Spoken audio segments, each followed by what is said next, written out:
usually the types of trends that we're seeing are coming up as a result of different types of challenges that that are within the environment. So can you dive into some of the challenges that you're seeing in the space, and how is Javox solving them right now?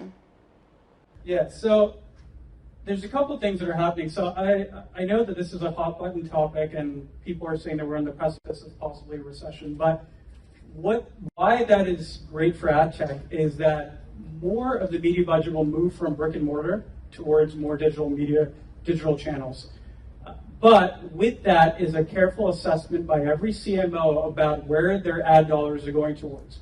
Historically, a lot of CMOs were making experiments towards Snap, Pinterest, a lot of opportunistic channels. We're seeing a consolidation in the media budget towards specific channels like Facebook, Instagram, and LinkedIn.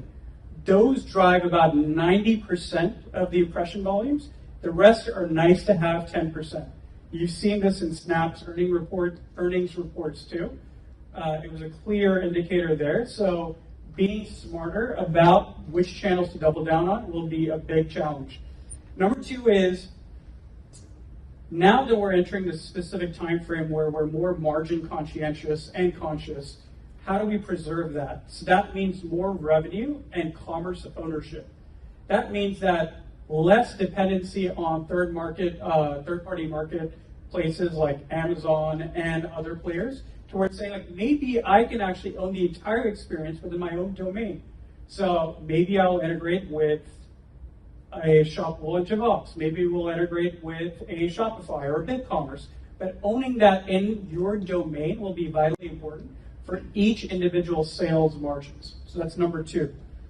Number three is, I alluded to this in the last question, is deterministic targeting.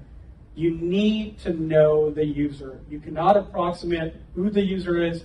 They may like this, because now every single dollar will be scrutinized. The return on ad spend emphasis is massive now more than ever. Therefore, if you're able to do better deterministic targeting via an ID graph, and thereby, one of the things that we were discussing is this landscape is getting very crowded for first-party identity solutions.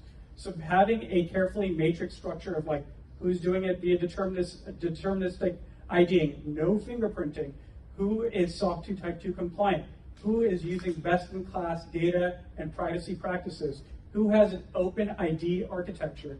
Those will be certain questions that you want to answer.